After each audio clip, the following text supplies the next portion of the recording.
Welcome viewers to the next episode of Gender Diversity in an Altered World, where we are talking to industry leaders on how to approach gender differently in this new normal. Today, we have with us Lamona Rajah. She is a diversity and inclusion leader with Cummins. Welcome, Lamona. Nice to have you on this show. Thank you, Dr. Karthik. So, Lamona, the current COVID situation has kind of disrupted industries and businesses globally. I'm sure it's kind of had an impact on the gender diversity charter as well for a lot of organizations. So, what do you see as some of the challenges which it has posed right now? What I see as the three major challenges, and I've been thinking about this because there's so much of thought leadership out there, and there are so many points of view and opinion pieces that are being written around gender diversity and the impact of COVID and the current business climate on it. But for me, as I look at everything in different organizations and having a lot of friends and colleagues from organizations in different industries, the story is different in different industries. So some industries are booming, especially your e-commerce, your technology consulting companies, and anything technology related is booming right now. But the other industries that have typically relied on face-to-face interaction with their customers and even in their business operations are taking a knock. And so there's three things that I see as the major things coming into the playing field right now that makes it particularly difficult or risk for the progress that we have been making so far on gender diversity. So the first one is the increase in female representation that is impacted due to limited hiring opportunities. Recruiting remains the biggest avenue for us to increase female representation in most organizations. With the economic downturn and companies tightening their belts so that they can preserve current jobs, there generally is a freeze on hiring. So there goes the main avenue for us to increase female representation. So that's a huge risk. The second one is that what I call the double burden syndrome, where females play a primary role in taking care of their families and child rearing, household responsibilities, as well as work. So the way work used to work in the past is that females would move out of the home environment for a few hours and work at work, give themselves fully there, and then rush back home, and then they've got the second shift. Okay, and for a lot of females, because of that second shift, they are unable to put in the additional hours, or sometimes even have the right energy levels to apply themselves to work as a male in a typically patriarchal environment may have more opportunity to. So now that double burden syndrome is and then there's a whole lot of guilt. There's guilt that comes with, I'm at work, but I know that I need to take my child for an optometrist appointment, or I need to go pick them up from daycare at this time, but there's a meeting scheduled at this time, so I'm feeling guilty. How do I tell my boss? How do I tell my colleagues? So there's guilt that I'm not doing enough at work. And then there's also guilt that I'm not doing enough as a parent. And so it's between a rock and a hard place. And a lot of females face this burden, especially if they are not in relationships where there is equal parenting, equal partnering, and again, different parts of the world have a different story. Some of the westernized colleagues that I have who come from westernized societies, this is a no-brainer for them. There's no issue. But if you talk to a lot of the females in Africa, where I come from, specifically up into North Africa, West Africa, Southern Africa is a little bit okay, I think, but we still have a lot of patriarchal attitudes and principles and values that pervade our culture. They feel a lot of burden, and there's a lot of pressure, put on them to play both these roles. Now, within COVID and what's happening to the world of work, where work has to be done at home, There Yeah. are two things that I see happening here. This is from conversations that I've had with females. Hmm. So for working mothers, we've had this one situation where somebody reached out to us and said, "Please, can you help me to, manage my partner?" Before, when we all used to go to work in the morning, everyone had their cereal Hmm. or their tea and coffee, and off we'd go to work. And we'd pack a lunch for each other or whatever. But now that I'm at home, I'm expected to make a hot breakfast. I'm expected to make a hot, cook lunch, not just sandwiches or rolls or anything, and then dinner as well. And I must be doing my work. I have to get onto calls because my work is now being done virtually. So the partner not understanding that, hey, this person is now my partner, my wife is now working from home, and she can't do all of this. What changed now? What changed just because she is at home? Hmm. So there is that pressure, and we're finding that sometimes in the Middle Eastern communities, the pressure is just completely leave, exit the workforce completely Hmm. because of the perception of their partners or husbands that they are at home, so they should be doing the housework and they should be, showing their face and just working for a little bit. Hmm. So there's that huge burden, and along with that lack of economic empowerment, we know that females face lots of gender-based violence, domestic abuse in different spheres, and I believe that that is going to just be a gaslight. It's going to increase incidents of stuff like this happening because now the economic empowerment is taken away from the female and she's left in a worse predicament. Hmm. Hmm. So that's the one part of it. The second part is the challenge for single working mothers Hmm. now that they're working from home and Hmm. where a lot of work has to be done remotely. Um, I see some single moms who've just recently gone through divorces who are really, really struggling, especially when they have children below the age of 4, Hmm. who cannot understand that mom is at home, but she can't Yeah. play with me right now. Yeah. Some of them do have nannies, and the nannies are taking care of the children, but because the children know the mother is there, they're knocking on the door, and it also depends on the physical makeup of the home, right? Hmm. Have people got a dedicated space to work? Some people are trying to find a small space in one part of the apartment or in a bedroom, and it's really difficult. And if companies want to support, that's some of the things that they can help with. How do you create a space in your home? How do you work with your children, with your family, so that they understand that you're now at work and you give them time, but you're giving work time as well? Some females have to start the meetings a little bit later in the day because they have to get their children onto their Zoom or Microsoft Team meeting Hmm. for schooling, for online schooling. They're too little to do that. So you've got to sign them on.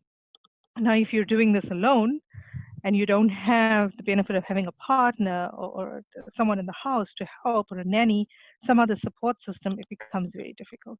So we need to be aware of this reality of females, and we need to be aware of how it plays out in different parts of the world, different societies and different cultures. And the last challenge I see happening right now is increasing pressure to do more work with less Hmm. and increased working hours. Hmm. Hmm. So I believe that this, along with the double burden syndrome, may increase attrition of women. So Hmm. on one hand, I started off the conversation saying we're going to have a problem with increasing representation through Yeah. recruiting, but Hmm. we're also going to have a leaking bucket. We're going to be losing more females Hmm. if this situation of the double burden syndrome, as Hmm. well as increasing pressure at work, increasing work hours, lack of infrastructure and resources to do your work now, may decrease engagement, Hmm. performance, productivity, but also just weigh on the mental well being True. of females in the True. workplace. True. So, those are the three big things.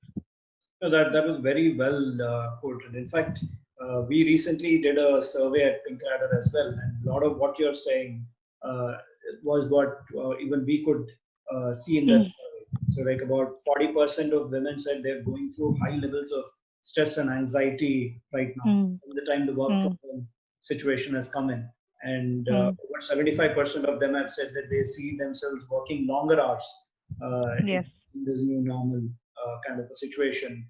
A lot of them say there is heavy micromanaging which is happening from their bosses, and they're not able to tell them, saying, listen, I know what I need to do, because of the fear of losing out on the job. So it's a very challenging situation to be in right now. So from an organization's perspective, what can companies do differently to address these challenges? Is there any opportunity that's available for them? So we looked at some of the challenges which are there. Do we also have, can we look at some opportunities which exist in this new situation? Yes, absolutely. So let's start off with the first challenge that I spoke about, the increased or decreased opportunities for hiring females that will impact female representation. So when I speak to managers and leaders, a lot of them believe that that is the only way or the only thing, the only lever that they have in hand to advance gender equity. And that is not true. There are things that they can do concerning current females in the organization. One of the things that people can do right now is increase their development opportunities for females and opportunities for advancement through mentoring, through sponsorship, through getting them involved in projects and exposing them to seasoned leaders who come alongside them and not only help them with the technical aspects of their job, but help them to navigate the workplace, help them to navigate structures, processes, tell their stories of how they achieve success. So that storytelling and the handing over of the reins is what can be done right now. In fact, it can be done very well. Okay. The other thing that can be done is people need to engage in what I call workforce planning, strategic workforce planning. If you cannot do anything right now and you have forecasted in your business plan and in your business approach that you may not hire for the next 1 to 2 years, what can you do to build the right supply of females and the talent that you are looking for in the meanwhile? And sometimes this means forming partnerships with universities, technical colleges, etc., depending on the skill that you need. So now is a good time to assess your workforce. Now is a good time to engage in active management of diversity, where you look at the makeup of your teams. You understand where you are lacking, where you're doing well, what made you do well, how can you build on those successes and start annotating that story. What I find is that a lot of general managers, leaders, do not correctly tell their story. They do not annotate what they've been doing, the lessons they've learned, so that they may hand over to the next leader, so they don't need to start off from scratch. Sometimes what happens is people are doing great things, but they're just not telling their story, and they haven't put it down. Because once we put it down and it's on paper, then you can start to see patterns. You can start to see trends. It's like you work with any sort of business practice. You need to apply the same mentality to the way you manage gender diversity. Now, as you see these gaps and you realize where you're doing well, where you're not doing well, you start projecting. And then you say, do I have enough females within my organization to pull up? But if I pull them up into leadership, I need to have a plan to fill that role with the female as well, right? And map that out to say year 1, year 2, year 3, year 4, how am I doing? What is my commitment? And then bring your whole leadership team on board. Make sure everyone understands what you are aiming toward, why it is important. Because if you don't have the commitment at a high level in the organization, anything that you do is not going to be sustainable and it's not going to track in any progress at all. So that's one thing that they can do. Invest in strategic workforce planning and assess where you are right now and start assessing the talent landscape.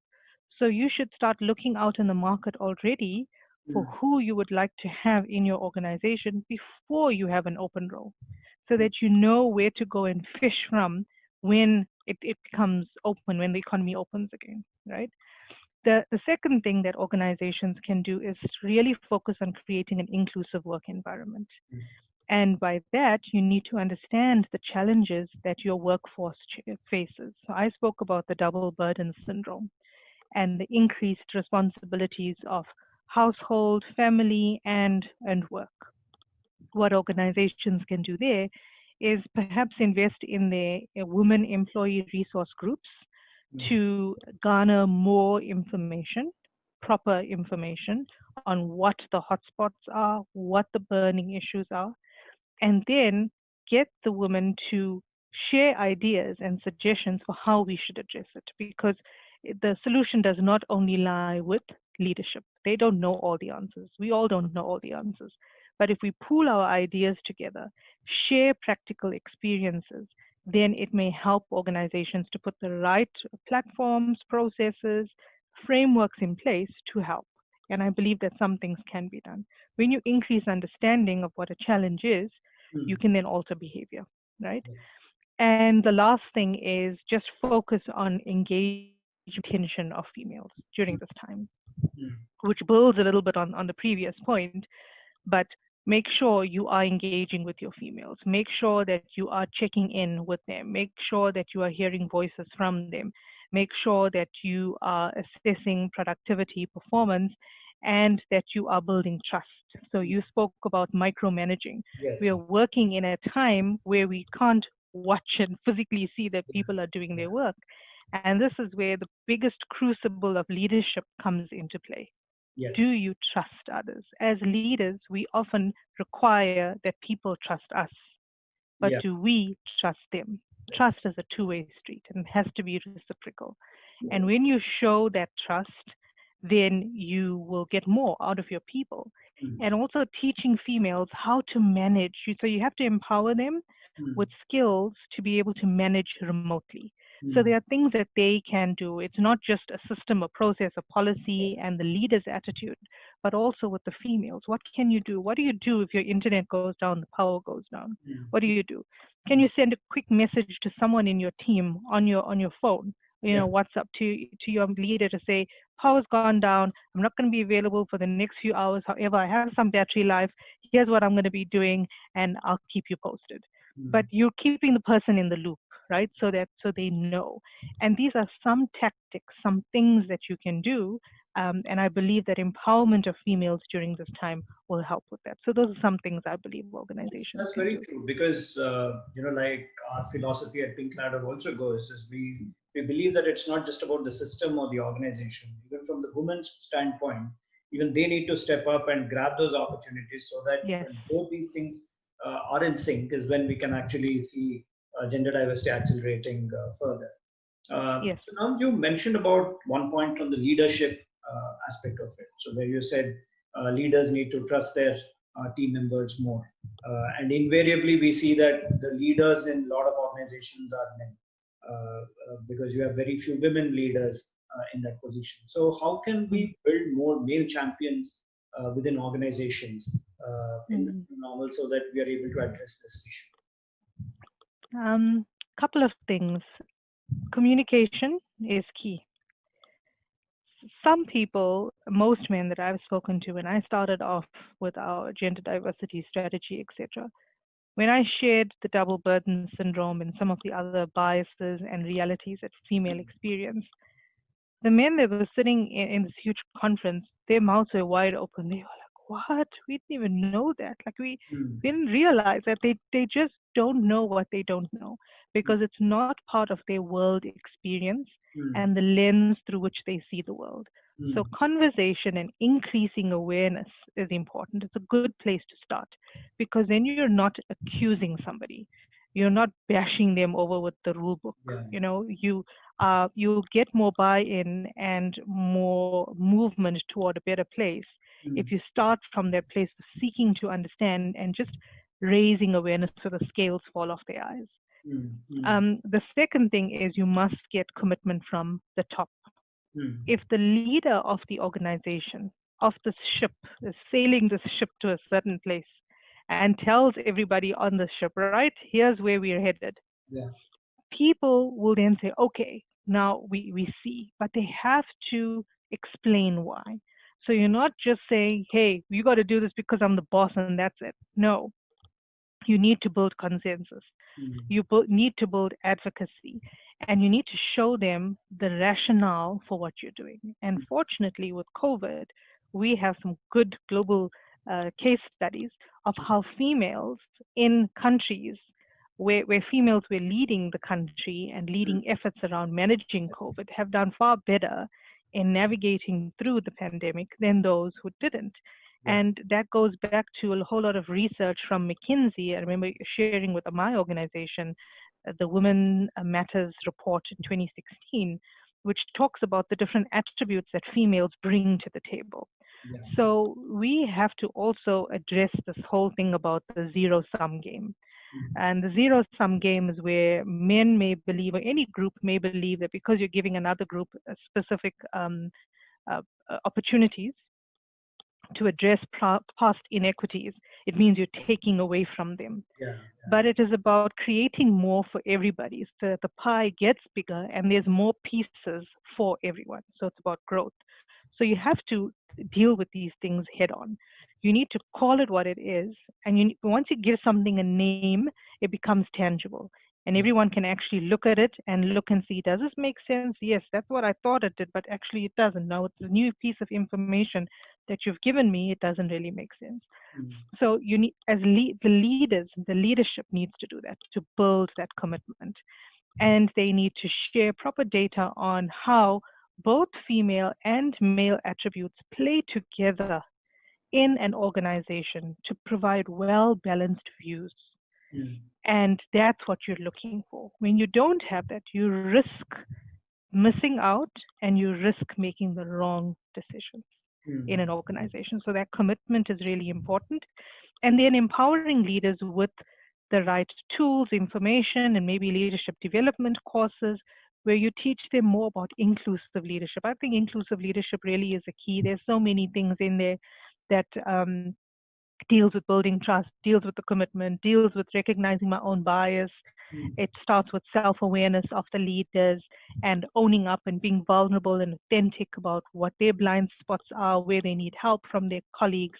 And it is really a leadership journey. So I think leadership development investment is important in the right things, like inclusive leadership, and then particularly working on the concept of trust, building trust as an inclusive leader, and then holding people accountable. Because sometimes we come up with great solutions and people sitting there and they're really pepped up and it's a wonderful motivational talk and they walk out of there and nothing happens. And in order to create a sustainable change, you need to make sure that people are actively applying what you teach them, and you need to build in controls and mechanisms to measure that. And it's only for the first few stages of the journey. Afterwards, it will become a habit. It will become an embedded behavior. But in the beginning, you need to do that until it becomes first nature to everybody. Great. So thanks a lot, Lamona. There were some very interesting insights that you shared, right from the double burden syndrome to how strategically managers need to now look at resource planning so that they know where to fish before the opportunity opens up. And then, there are two-way process in having trust. So it's not just about the leader saying, you need to trust me, but the team members also knowing that the leaders trust them. And creating those support systems and facilitating with policies that can kind of accelerate this charter and ensure that gender diversity still remains a priority in this new normal. Thanks once again for your insights, and look forward to collaborating with you again in future. Thank you. Thank you very much for having me.